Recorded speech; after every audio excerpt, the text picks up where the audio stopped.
ഇന്നത്തെ ഏറ്റവും പ്രധാനപ്പെട്ട വാർത്തയിലേക്ക് തന്നെയാണ് ന്യൂസ് പ്ലസ് ആദ്യം പോകുന്നത്. ലഹരി കേസിൽ മണിക്കൂറുകൾ നീണ്ട ചോദ്യം ചെയ്യലിനൊടുവിൽ നടൻ ഷൈൻ ടോം ചാക്കോ പ്രതിയായിരിക്കുന്നു. ഡാൻസ് ഓഫ് സംഘത്തിന്റെ പരിശോധനയ്ക്കിടെ ഓടി രക്ഷപ്പെട്ട സംഭവത്തിൽ ഷൈൻ ടോം ചാക്കോയ്ക്ക് പിന്നാലെയായിരുന്നു കൊച്ചി പോലീസ്. കഴിഞ്ഞ ദിവസങ്ങളിലെല്ലാം തന്നെ 3 ACPമാരുടെ നേതൃത്വത്തിൽ നടത്തിയ ചോദ്യം ചെയ്യലിൽ ലഹരി ഉപയോഗിക്കാറുണ്ടെന്നും ലഹരി ഇടപാടുകാരൻ സജീറുമായി ബന്ധമുണ്ടെന്നും നടൻ സമ്മതിച്ചു. എന്നാൽ വൈദ്യപരിശോധനയ്ക്ക് ശേഷം സ്റ്റേഷൻ ജാമ്യത്തിൽ ഷൈൻ ടോം ചാക്കോയെ വിട്ടയക്കുകയും ചെയ്തു. ന്യൂസ് പ്ലസ് സംവാദത്തിലേക്ക് കടക്കുകയാണ്. ഷൈൻ ചെയ്തോ കൊച്ചി പോലീസ് എന്നാണ് ന്യൂസ് പ്ലസ് ഇന്ന് ചോദിക്കുന്നത്. പ്രതികരണവുമായി ഡിവൈഎഫ്ഐ സംസ്ഥാന പ്രസിഡന്റ് വി വസീഫ് ചേരുകയാണ് ന്യൂസ് പ്ലസിൽ. വസീഫ്, വലിയ ആശങ്കയോടെയാണ് നമ്മൾ ഈ ദിവസം കഴിഞ്ഞു പോകുന്നത്. കാരണം വലിയ തരത്തിൽ ചർച്ച ചെയ്യുന്നത് ഈ ലഹരി ഉപയോഗം നമ്മുടെ സമൂഹത്തിൽ ചർച്ച ചെയ്യുന്ന സമയത്താണ് ഒരു നടൻ എന്തായാലും ആ ഒരു കേസിൽ പ്രതിയായിരിക്കുന്നത്. കഴിഞ്ഞ ദിവസങ്ങളിലെല്ലാം തന്നെ ഷൈൻ ടോം ചാക്കോയ്ക്ക് പിന്നാലെ പോലീസ് ഉണ്ട് എന്ന് പറയുമ്പോഴും ഏറ്റവും ഒടുവിൽ ഇന്ന് രാവിലെ ചോദ്യം ചെയ്യലിന് വരുമ്പോൾ പോലും അതൊരു കേസിലേക്ക് പോകും എന്ന ഒരു ആശങ്ക മാത്രമേ ഉണ്ടായിരുന്നുള്ളൂ. പക്ഷേ ഏറ്റവും ഒടുവിൽ നമ്മൾ കാണുന്നത് ഒരു ചോദ്യം ചെയ്യലിന് ശേഷം ആ നടൻ പുറത്തേക്ക് പോകുന്നതാണ്.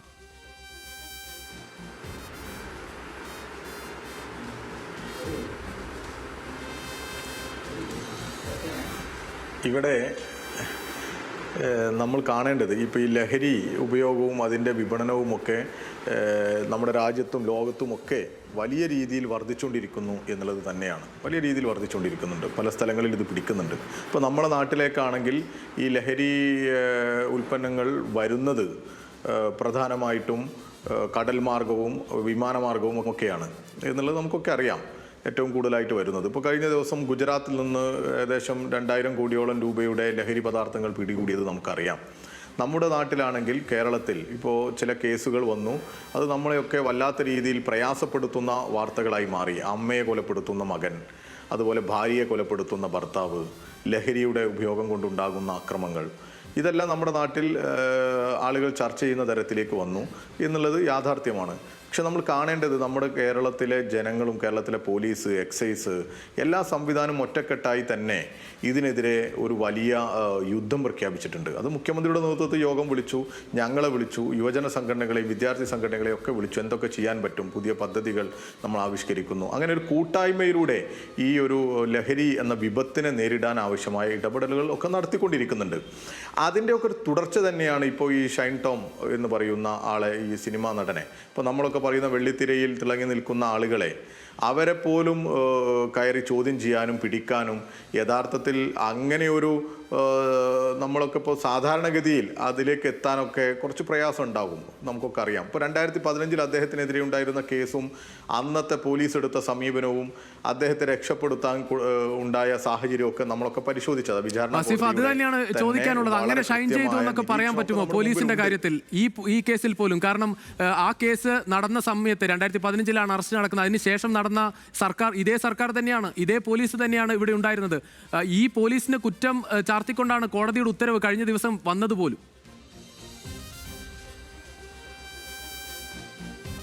അല്ല, അത് അന്ന് യഥാർത്ഥത്തിൽ ഉമ്മൻചാണ്ടിയാണ് കേരളം ഭരിച്ചുകൊണ്ടിരുന്നത്. ആ സമയത്താണ് ഈ കേസും അന്വേഷണമൊക്കെ തുടങ്ങുന്നത്. അതായത് അതിൻ്റെ പ്രൈമറി സ്റ്റേജിലാണല്ലോ ഇതിൻ്റെ FIRഉം അതുമായി ബന്ധപ്പെട്ട കാര്യങ്ങളും തെളിവ് ശേഖരികളും ഒക്കെ നടക്കേണ്ടത് ആ സമയത്താണ്. അതിൽ പറ്റിയ വീഴ്ചകളെക്കുറിച്ചാണ് കൃത്യമായി പറഞ്ഞു വെച്ചത്. അതിനുശേഷം ആണ് മറ്റു കാര്യങ്ങൾ. ഞാനതിലിപ്പോൾ ഏതെങ്കിലും ഒരു ഗവൺമെൻറ്റിനെ കുറ്റപ്പെടുത്താനോ അതിൻ്റെ പോരായ്മയോ ഒന്നുമല്ല. പക്ഷേ ഇപ്പോൾ നമ്മുടെ നാട്ടിൽ വളരെ കൃത്യമായി പോകുന്നുണ്ട്. നിങ്ങൾക്കറിയാം, ഇപ്പോൾ ഞങ്ങളുടെ നാട് ഇവിടെ കോഴിക്കോട് കുന്നമംഗലത്ത് ഒരു കേസ് പിടിച്ചപ്പോൾ അതിൻ്റെ പുറകോട്ടേക്ക് പോവുകയാണ്.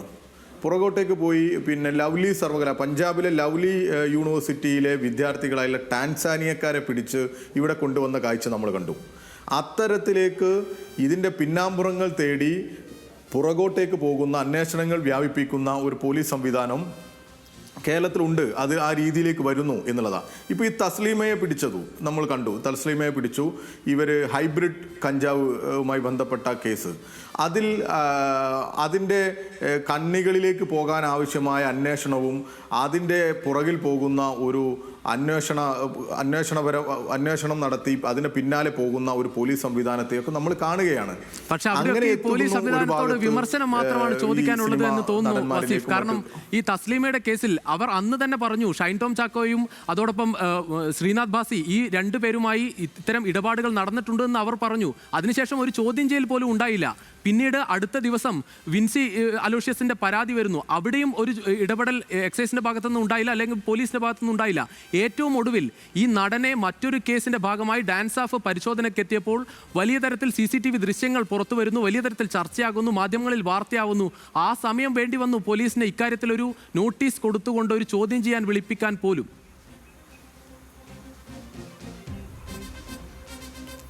അങ്ങനെയല്ല, ഓരോ അന്വേഷണത്തിനും ഓരോ രീതി ഉണ്ടാവും.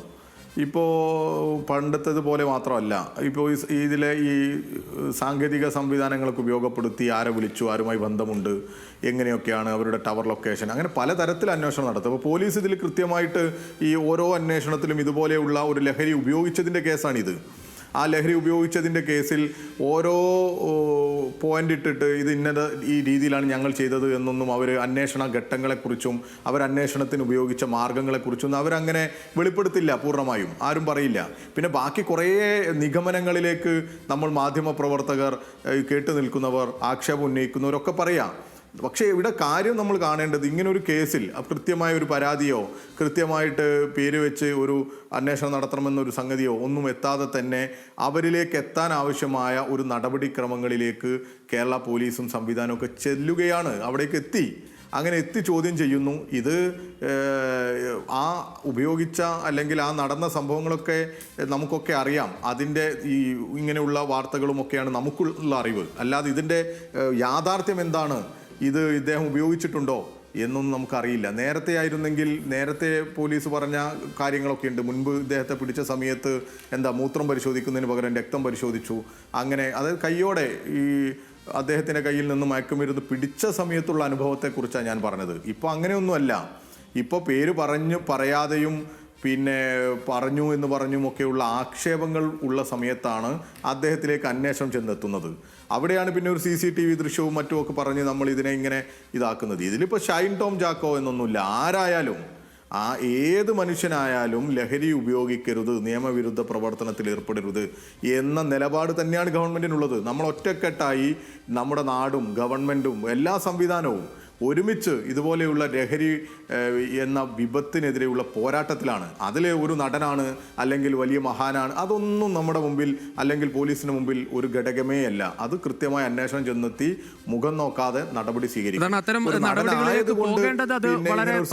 ഇഷ്യൂ ആക്കി ഇത് പ്രധാനമാണ്. പക്ഷേ രാഷ്ട്രീയ ആരോപണം അതിനിടയിൽ വരുന്നത് കൊണ്ടാണ് ഈ VT ബൽറാമൊക്കെ കഴിഞ്ഞ ദിവസം പറയുന്നുണ്ട്, ആരാണ് ഇവരൊക്കെ സംരക്ഷണം കൊടുക്കുന്നത് എന്ന് പറഞ്ഞുകൊണ്ട് ഈ നേരത്തെ ഷൈൻ ടോം ചാക്കോയുടെ ചില പോസ്റ്റുകളൊക്കെ ഷെയർ ചെയ്യുന്നുണ്ടായിരുന്നു. MP രാജേഷിനെ ലക്ഷ്യമിട്ടാണ് ആ പോസ്റ്റൊക്കെ വന്നത്. അത്തരം വിമർശനങ്ങൾ ഒരു ഭാഗത്തുണ്ട്. ഇതിനെ രക്ഷപ്പെടാൻ സഹായിക്കുമോ എന്നാണ്.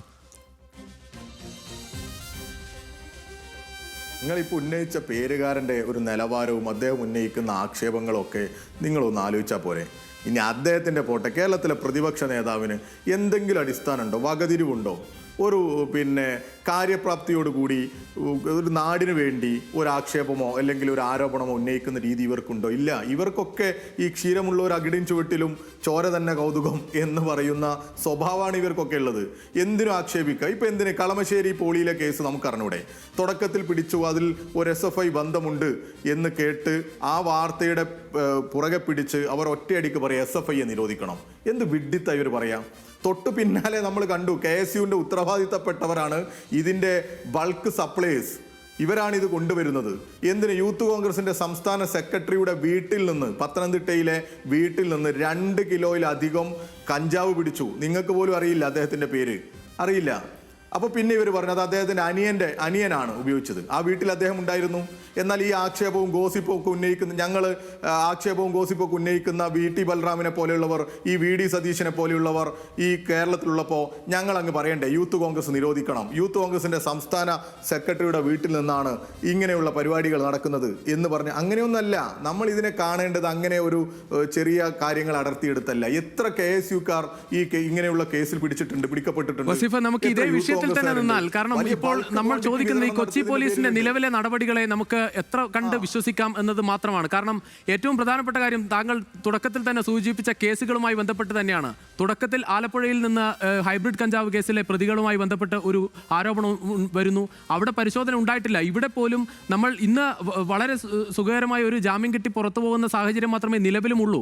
കൂടുതൽ തെളിവുകളിലേക്കൊന്നും പോലീസിന് പോകാനായിട്ടില്ല. ഒരു പ്രതികൾ നേരിട്ട് ഹൈബ്രിഡ് കഞ്ചാവ് പോലെ ഒരു മാരകമായ ലഹരി ഉപയോഗം നടത്തി അത് വിൽപ്പന നടത്തുന്ന ആളുകൾ, ആ ആളുകളെ കയ്യിൽ കിട്ടി അവരുടെ ഇടയിൽ നിന്ന് രേഖകൾ ഉൾപ്പെടെ പോലീസിന് ലഭിച്ചു എന്ന് പറയുമ്പോൾ പോലും ഒരു ചോദ്യം ചെയ്യലിലേക്ക് ആ കേസിൽ ഉണ്ടായിട്ടില്ല. വിൻസി അലോഷ്യസിന്റെ കാര്യത്തിൽ അവർ പിന്നീട് പരാതി പോലീസിലേക്ക് കൊടുക്കുന്നില്ല എന്ന് പറഞ്ഞപ്പോൾ പരാതിയില്ലെങ്കിൽ അന്വേഷണമില്ല എന്ന തരത്തിൽ തന്നെയാണ് ഇപ്പോഴും സാഹചര്യമുള്ളത്.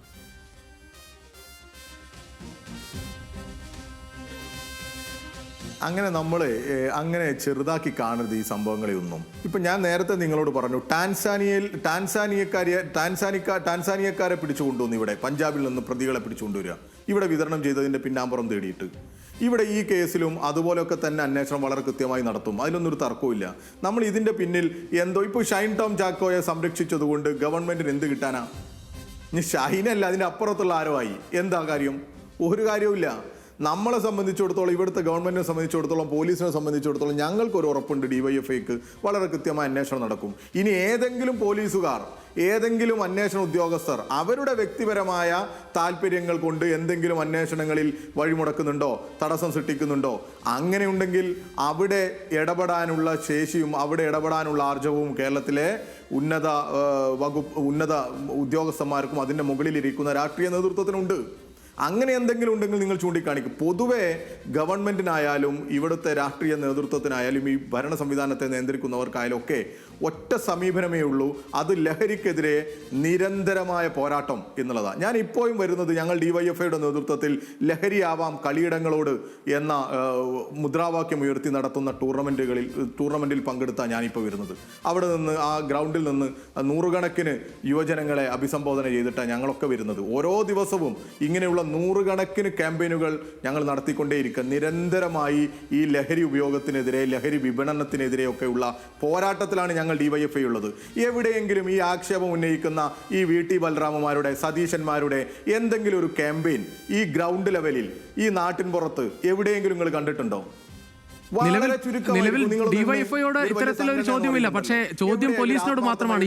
ഈ അന്വേഷണമെങ്കിലും മൈക്കിന് മുമ്പിൽ വന്നിട്ട് ഞാൻ പറഞ്ഞോട്ടെ, മൈക്കിന് മുമ്പിൽ വന്നിട്ട് ആരെയും കുറ്റം പറയാൻ, എന്തിനെ ആക്ഷേപിക്കാൻ ഒരു അവസരം കണ്ടെത്താൻ അതൊക്കെ എല്ലാവർക്കും സാധിക്കും, വളരെ എളുപ്പമാണ്. പക്ഷെ നമ്മുടെ നാടിനെ ബാധിച്ച ഈ വല്ലാത്തൊരു പ്രയാസം, ഈ ലഹരി, അതിനെതിരെ വലിയ നെറ്റ്വർക്ക് ഉണ്ടാക്കണം. അതിനെതിരെയുള്ള പോരാട്ടത്തിന് ആളുകളെ അണിനിരത്തണം, ബോധവൽക്കരിക്കണം, ഈ പ്രതിരോധ പ്രവർത്തനത്തിൽ ഏർപ്പെടണം, പോലീസിനെ സഹായിക്കണം, എക്സൈസിനെ സഹായിക്കണം, സാക്ഷി പറയാൻ ആളുണ്ടാകണം, ആളുകളെ കാണിച്ചു കൊടുക്കണം. അങ്ങനെ ഇതൊരു കൂട്ടായ്മയിലൂടെ നേരിടേണ്ട ഒരു സംവിധാനമാണ്. അങ്ങനെയാണ് വേണ്ടത് ലഹരിക്കെതിരെയുള്ള പോരാട്ടം. അല്ലാതെ ഏതെങ്കിലും കുറച്ച് പോലീസുകാരും കുറച്ച് എക്സൈസും അങ്ങനെ മാത്രം വിചാരിച്ചാൽ ഇത് നടക്കും. ഇപ്പം ഞാൻ നേരത്തെ പറഞ്ഞു, എവിടെ ആകാശത്തിലൂടെ വരികയാണ്, കടലിലൂടെ വരികയാണ്. ആരാ തടയേണ്ടത്? കേരള പോലീസാണോ? അല്ലല്ലോ. ഇവിടെ നിങ്ങൾ തന്നെ കണ്ടു, കൊറിയറിൽ വരുന്നത്. പിന്നെ കഴിഞ്ഞ ദിവസം ഈ ഐക്യരാഷ്ട്രസഭയുടെ ഒരു കണക്ക് വന്നു, 315 കോടി കോടി ഡോളറിന്റെ കച്ചവടമാണ് ഡാർക്ക് വെബിലൂടെ നടക്കുന്നത്. അങ്ങനെയൊക്കെ നടക്കുന്നുണ്ട് ലഹരിയുടെ ഉപയോഗവും വിപണനവും ഒക്കെ. അപ്പൊ ഇവിടെയെല്ലാം ഒരു കൂട്ടായ പ്രയത്നത്തിലൂടെ, രാഷ്ട്രീയത്തിന് അതീതമായി, മറ്റ് സംഘടനാ വ്യത്യാസങ്ങൾക്ക് അതീതമായി എല്ലാവരും ഒറ്റക്കെട്ടായി നിന്ന് പ്രതിരോധിക്കണം. തീർച്ചയായും വ്യക്തമാണ് വസീഫ്. അത് തന്നെയാണ് അത്തരം നടപടികളിലേക്ക്, മുഖം നോക്കാതെയുള്ള നടപടികളിലേക്ക് പോലീസ് പോകുമോ എന്ന് തന്നെയാണ്. അതൊരു സെൻസേഷൻ ആക്കി അതിന്റെ റേറ്റിംഗ് വെച്ചുകൊണ്ട് അതിനനുസരിച്ച് നിലപാട് സ്വീകരിക്കല്ല വേണ്ടത്. ഇതിനെ ഒരു മൊത്തത്തിലുള്ള ഒരു കാഴ്ചപ്പാടോടുകൂടി, ഒരു ദീർഘവീക്ഷണത്തോടുകൂടി ലഹരിക്കെതിരെയുള്ള പോരാട്ടത്തിലേക്ക് ഇറങ്ങണം. അത് തന്നെയാണ് ഞങ്ങളുടെ കാഴ്ചപ്പാട്. ഇപ്പോൾ ഒരു നടനെ കിട്ടിയത് കൊണ്ട് അതിൽ കുറച്ച് അഭിപ്രായം പറഞ്ഞ് അതിലെന്തെങ്കിലും ഗവൺമെന്റിനെ കുറ്റപ്പെടുത്താനുണ്ടോ എന്ന് നോക്കി നടന്ന് അങ്ങനെ ആക്ഷേപം ഉന്നയിച്ചു പോവുകയല്ല വേണ്ടത്. ഇതിൽ കൃത്യമായ നിലപാട് സ്വീകരിക്കുകയാണ് വേണ്ടത്. 2015 ഇതേ നടനെ പിടിച്ച സമയത്ത് ഈ പറയുന്ന ആളുകളൊക്കെ ഇവിടെ ഉണ്ടായിരുന്നല്ലോ, കോൺഗ്രസിന്റെ നേതൃത്വം. അവർക്ക് എന്തെങ്കിലും പ്രത്യേക താല്പര്യം ഉണ്ടായിരുന്നോ ഈ FIR ഇടുന്ന സമയത്ത്? ഞങ്ങൾ അങ്ങനെ ആക്ഷേപം ഉന്നയിച്ചാലോ? ഈ VT ബലറാമുമാര് ഇവരെ ഒഴിവാക്കി കൊടുക്കാൻ ഇദ്ദേഹത്തിന് കുറച്ച് മയക്കുമരുന്ന് VT ബലറാമിന് കുറച്ച് കിട്ടിയത് കൊണ്ടാണ് ഇത് ഒഴിവാക്കി കൊടുത്തത്. എനിക്കും വായിലെ നാവുകൊണ്ട് എന്തും വിളിച്ചു പറയാം, ഇവരെ പോലെയുള്ള നിലവാരമാണ് എനിക്കുള്ളതെങ്കിൽ ഞങ്ങൾക്ക് ആ നിലവാരമല്ല ഉള്ളത്. പക്ഷേ അതല്ല, വളരെ നേരത്തെ തന്നെ ഇത്തരം ആരോപണങ്ങൾ മറ്റു പല കേസുകളുടെ ഭാഗമായി ഇതേ നടനെതിരെ വന്നപ്പോൾ ആ ഇടപെടൽ തുടക്കത്തിൽ ഉണ്ടായില്ല. അത് ഈ പോലീസിനെ കുറിച്ച് പറയുകയാണ്. അല്ലല്ല, അവിടെയൊക്കെ നമ്മൾ കാണേണ്ടത് അതിന്റെ പരാതി കൊടുത്തവരുടെയും പിന്നെ അങ്ങനെയൊക്കെയാണ്. ഇതിലൊരു ആക്ഷേപം ഇപ്പൊ ആർക്കെതിരെയും ആക്ഷേപം ഉന്നയിക്കാം. ഇപ്പൊ നഹാസ് മാളയുടെ വീട്ടിൽ നിന്ന് നോക്കണം നിങ്ങൾ, യൂത്ത് കോൺഗ്രസിന്റെ സംസ്ഥാന തന്നെയാണ്. യൂത്ത് കോൺഗ്രസിലേക്കും മറ്റ് രാഷ്ട്രീയ പാർട്ടികളിലേക്കും പോവുകയാണ്. ഞങ്ങൾ ചാക്കോയുടെ വിഷയം മാത്രം പറഞ്ഞാണ് ഈ ചർച്ച തുടങ്ങുന്നത്. അല്ല, ഞാനൊന്ന് അവസാനിപ്പിക്കാം. ഞാൻ അതിലേക്കാ വരുന്നത്. യൂത്ത് കോൺഗ്രസിന്റെ സംസ്ഥാന സെക്രട്ടറിയായ നഹാസ് മാളയുടെ വീട്ടിൽ നിന്ന് 2.5 കിലോ കഞ്ചാവ് പിടിച്ചു. അവരുടെ പേര് FIR ഇല്ല എന്നൊക്കെയാണ് ഇപ്പോൾ ഇവർ പറയുന്നത്. ആ വീട്ടിൽ നിന്നാണ് പിടിച്ചത്. ഞങ്ങൾക്ക് രാഷ്ട്രീയ ആരോപണം ഉന്നയിക്കാം. എങ്ങനെയാ ഈ കഞ്ചാവ് യൂത്ത് കോൺഗ്രസിന്റെ സംസ്ഥാന ഭാരവാഹികൾക്ക്, കാരണം ഭാരവാഹി പത്തനംതിട്ടക്കാരനാ സംസ്ഥാന പ്രസിഡന്റ്, ഞങ്ങൾക്കും അങ്ങോട്ട് പറയാം, ഒരു ആരോപണം രാഷ്ട്രീയമായിട്ട് അങ്ങ് ഉന്നയിക്കാം. അതിനു വേണ്ടി അല്ലെങ്കിൽ യൂത്ത് കോൺഗ്രസ്സുകാർക്ക് വേണ്ടി കൊണ്ടുവന്നതാണ് എന്നൊക്കെ അങ്ങ് പറയാം. അതൊക്കെ സമൂഹത്തിൽ ചിലപ്പോൾ കേട്ട് ചിരിക്കാനും അത് പ്രചരിപ്പിക്കാനും ഒക്കെ ആളുണ്ടാവും. പക്ഷെ ഞങ്ങൾ അത്തരക്കാരല്ല. ഞങ്ങൾ ഇതിൻ്റെ യാഥാർത്ഥ്യങ്ങൾ മനസ്സിലാക്കാൻ ശ്രമിച്ച് ഇതിനെ ഈ സമൂഹത്തിൽ നിന്ന് അകറ്റി നിർത്താനുള്ള വളരെ ക്രിയാത്മകമായ ഇടപെടൽ ഉണ്ടാകണം എന്ന് ആത്മാർത്ഥമായി ആഗ്രഹിക്കുന്നവരാണ് ഞങ്ങൾ. ഇതിനെ രാഷ്ട്രീയമായി 4 വോട്ടിന് വേണ്ടി ഉപയോഗിച്ച് കളയാം എന്ന് കരുതുന്നവരല്ല ഞങ്ങൾ. ശരി വസീഫ്, എന്തായാലും ഈ വിഷയത്തിൽ പ്രതികരിച്ചതിന് എന്തായാലും നമ്മൾ ഉറ്റുനോക്കുന്നത് അത് തന്നെയാണ്. ഇനി ഈ കേസിൽ ഉണ്ടാകുന്ന നടപടി എന്താകും എന്ന് തന്നെയാണ്. കാരണം 2015 ഒരു കേസിൽ അത് നമ്മൾ കണ്ടതാണ്. സിനിമാ മേഖലയിലെ ലഹരി ഉപയോഗമൊക്കെ വലിയ തരത്തിൽ തടയുമെന്നൊക്കെ അന്ന് വലിയ കോളിളക്കമുണ്ടാക്കി ഷൈൻ ടോം ചാക്കോയുടെ അറസ്റ്റൊക്കെ കണ്ടതാണ്. പക്ഷേ പിന്നീട് നമ്മൾ കണ്ടത് ആ കേസിൽ 10 വർഷം കഴിയുമ്പോൾ ഷൈൻ ടോം ചാക്കോ പുറത്തു വരുന്നത് മാത്രമല്ല, കുറ്റമുക്തനായി എന്നത് മാത്രമല്ല, അന്ന് അന്വേഷിച്ച ഈ പോലീസ് സംവിധാനം തലകുനിക്കുന്ന സാഹചര്യം ഉണ്ടായിരിക്കുന്നു. അത്തരം സാഹചര്യം ഇനി ഇല്ലാതെ ഇരിക്കാൻ ജാഗ്രത കാണിക്കേണ്ടത് ആഭ്യന്തര വകുപ്പും പോലീസ് അധികാരികളും തന്നെയാണ്.